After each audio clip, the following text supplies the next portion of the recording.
Oke, ini merupakan presentasi untuk menjawab soal di nomor 5, di mana ini adalah study case dari PT Logifresh Nusantara atau disebut LFN dalam menangani tantangan omnichannel, grocery, and cold chain.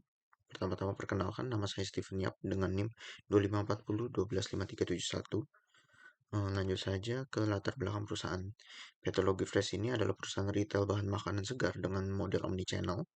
Artinya melayani pelanggan baik lewat toko fisik, aplikasi mobile, maupun marketplace.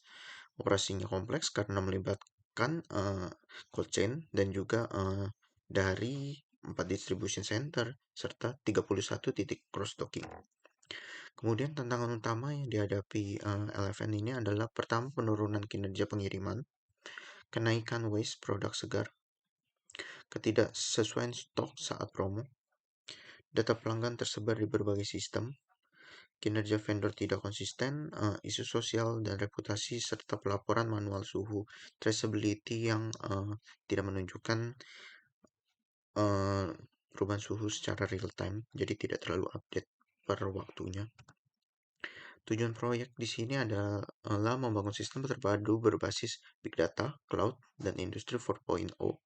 Di sini ada 3 ajuan, yakni monitoring real-time cold chain, kedua adalah prediksi pencegahan masalah, ketiga adalah integrasi sosial CRM untuk menangani keluhan-keluhan sehingga jika ada keluhan atau masalah serupa itu dapat menjadi bahan pembaruan SOP sehingga masalah tersebut tidak terjadi secara terus-menerus.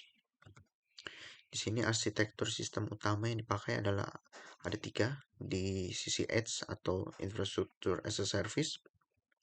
Ada pemakaian sensor dan gateway di gudang atau truck, mengirim data suhu, lokasi, dan kelembapan.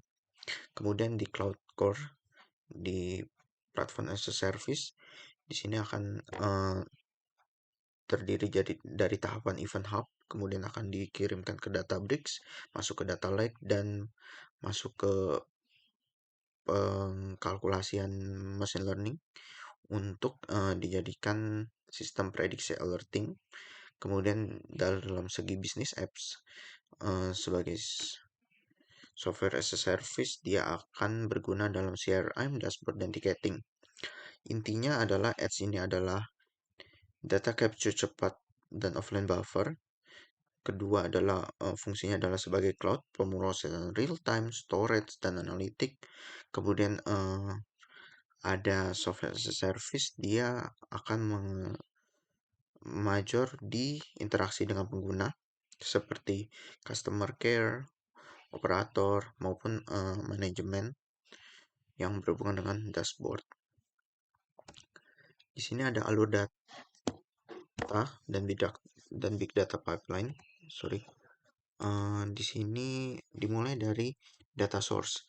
Data source sendiri merupakan sistem mengumpulkan beragam domain data. Ini sumber-sumbernya terdiri dari pos, promo, IoT, suhu, SLA, vendor, cuaca, event, marketplace, dan sebagainya. Kemudian masuk ke data storage, Lakehouse. Ini adalah tempat semua data mentah dan semi-proses disimpan di Azure Data Lake Storage atau disebut ADLS. Lakehouse ini berfungsi sebagai foundation layer untuk batch processing dan machine learning. Masuk ke real-time message ingestion. Ini adalah komponen yang menangkap streaming data dari sensor seperti IoT, telemetry, order event, hingga social listening. Dia akan dilanjutkan ke stream processing. Ini merupakan lapisan analitik cepat untuk menganalisis data saat masuk. Contohnya adalah deteksi suhu abnormal, vendor, delay, anomali, order. Sementara untuk batch processing yang akan menangani data historis dan periodik seperti ERP, stok harian, dan invoice, digunakan untuk forecasting dan trend analysis. Nah, kedua hal tersebut seperti stream processing dan batch processing akan menjadi bahan untuk machine learning. Membangun model prediktif, contohnya adalah perkiraan permintaan, sinkronisasi stok otomatis, dan prediksi anomali suhu. Kemudian masuk ke fitur store. Di sini adalah tempat menyimpan hasil perhitungan fitur dari machine learning supaya bisa digunakan ulang oleh model prediksi, stream processing, dan dashboard analitik. Masuk ke analytical data store.